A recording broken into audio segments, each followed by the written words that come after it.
اور امام بخاری رحمۃ اللہ علیہ زہد و تقوی اے وے کہ آپ جس وقت حدیث لکھ دے سن نا، اس واقعہ نو بھی غور نال سننا، آپ جس وقت حدیث لکھ دے سن تے پہلے وضو فرما دے سن، پہلے غسل کر دے، وضو کر دے، اور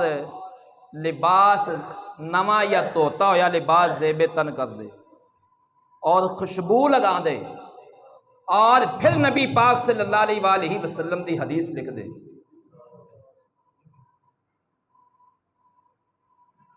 اچھا، کچھ لوگاں نو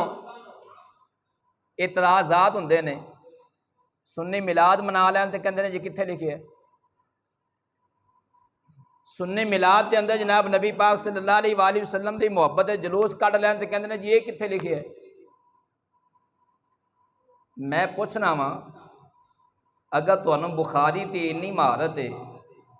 تے امام بخاری دے نال اتنی محبت ہے تے مینوں یہ دسو بھی اے کتھے لکھے ہے ہر حدیث لکھن لگیا وضو کیتا جائے، ہر حدیث لکھن لگیا غسل کیتا جائے، ہر حدیث لکھن دے واسطے نواں لباس پایا جائے، ہر واری حدیث لکھن دے واسطے خوشبو لائی جائے، کسے صحابی دا قول و فعل عمل ثابت کر دیں، کسے ایک صحابی دا عمل ثابت کرن،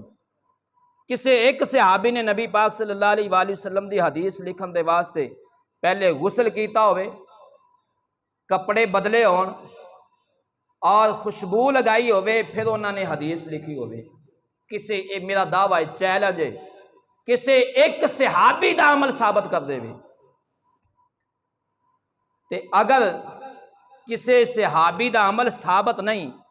تے پھر تیرے نزدیک امام بخاری نے بدعت کیتی ہے نا،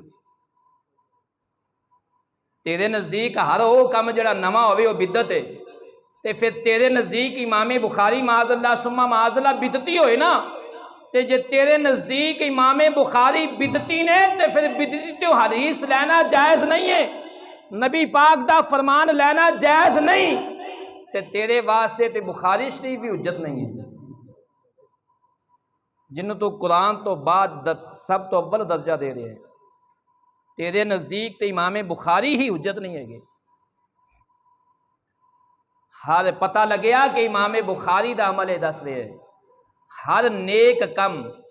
جڑا رسول اللہ صلی اللہ علیہ وآلہ وسلم دی محبت دے اندر کیتا جو بدعت نہیں ہوندا۔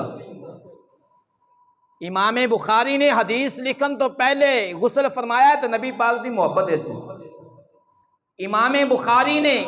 حدیث لکھن تو پہلے کپڑے نویں پائے نے تو نبی پاک دی محبت ہے، انہوں نے خوشبو لائی ہے تے نبی پاک دی محبت دے اندر ہے۔ اگر امام بخاری سب کچھ ایک کرن تے بدعت نہیں تے جے رسول اللہ صلی اللہ علیہ وآلہ وسلم دی محبت ہے کوئی محفل سجا لے جو بدعت ہو گئی ہے، کیسا دین پڑھیا جا رہا ہے، کیسی محبت رسول اللہ صلی اللہ علیہ وآلہ وسلم دے نال۔